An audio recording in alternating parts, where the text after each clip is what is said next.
The idea of natural card magic has been a debate for so long, and I don't think it's ever going to be settled. I mean, for example, just a simple double lift or a double turnover, some people argue that, well, you have to turn cards over like a layperson for it to be natural. Other people argue that the strike double lift is the most natural because, well, there's no fishy moves and you just peel one card off of the face of the deck. Truth is, neither are right, but also neither are wrong. There's actually a very particular theory from Erdnase of all people, and he actually addressed it, and that is the consistency in motion. Erdnase talks about something called consistency in motion. Specifically, he talks about that in the bottom deal section of his book, and basically it's, well, the bottom deal and the top deal are both supposed to feel and look the exact same.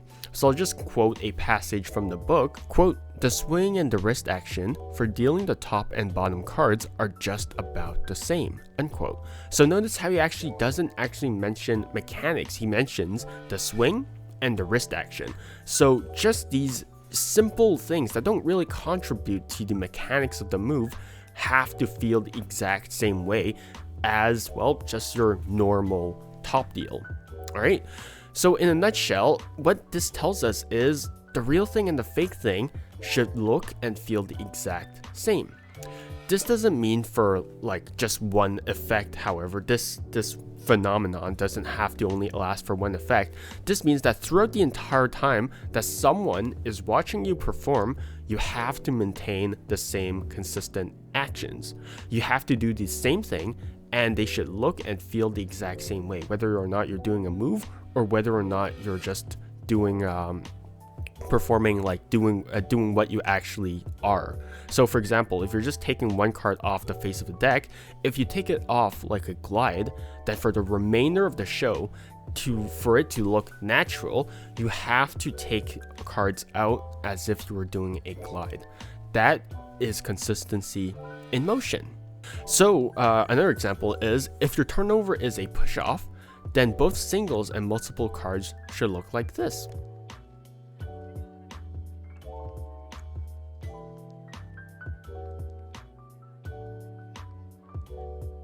But if you take cards off of the deck like a peel, then both singles and multiple cards should also look like this.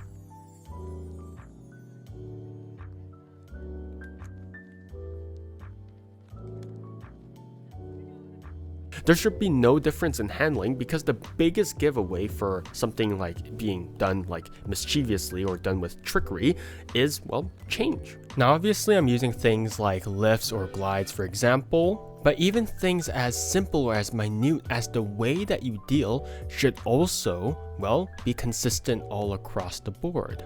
So for example, if my top deal looks like this, then every other false deal will also have to look like this. All down to the same swing, all down to the same amount of wrist action, everything should be consistent. And again, this is what Erdnase spoke about when he meant consistency in motion.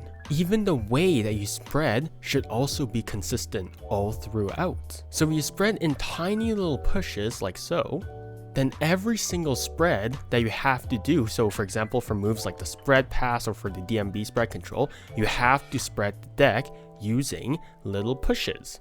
So you can't even do something as simple as a smooth spread. Everything should look and feel the exact same way, no matter if you're doing a move or not. That's what Erdnase believes to be natural, and also what I think that's sort of the theory that I subscribe to as well.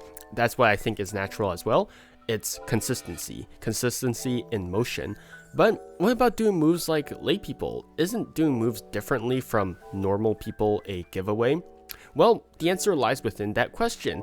Normal people, we aren't necessarily normal people, not to say that we're strange or whatever, but we are magicians. From the moment they see us with a deck of cards or whatever prop that we're using, there's a divide that starts to form, right? The moment that we say, we're a magician, now there's not only like a power position, right? Because you're a performer and they're the viewer. So there's also a skill gap that's formed as well. So that divide actually gives you some leeway on how you can act simply because you aren't a normal person. If anything, I would find it weird if a magician was still acting like a layperson. You practice for like 10 plus years and you're still doing the same thing as a normal person. A normal untrained person rather. So then shouldn't there be at least like some flair to your actions? And so that's why I consider consistency to be the base of what is a natural action, right? Whatever you're used to, I think is the base of naturalness, because doing things like a layperson, again, it's just a weird thing, because you practice for so long and you're just doing the same thing as an untrained person. I think that's more odd, actually. At the end of the day, these are just theories and this is just magic. If you actually really like this theory, then just subscribe to it. But if you don't, then you don't really have to subscribe to this theory. Just don't care about this theory at all, right? If you think that being a layperson is your form of being natural, then go ahead and do that. Don't let me dictate what you think is like the pinnacle of theories. There's no definitive theory for anything, all right? So one thing I found that magicians are obsessed over is that there's a proper way to do anything. But at its core, there's really not any proper way to do anything, because everyone is different. And if magic is an art like we discussed earlier, then why not embrace those differences? Those differences are what make, magic beautiful. It's because there's all of these different styles from each individual, right? If we all did the same thing, can you imagine how boring that would be? Imagine like just the same ACR over and over and over again.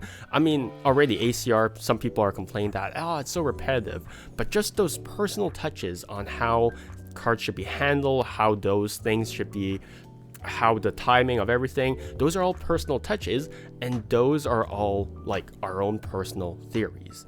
So do what you like, subscribe to whatever theory that you want. I'm just a presenter and you are your own person, so make your own decisions.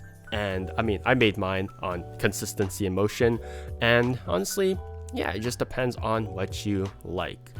But that'll be it for me today. Thanks for joining me, and stay healthy, stay safe, and see you guys next time.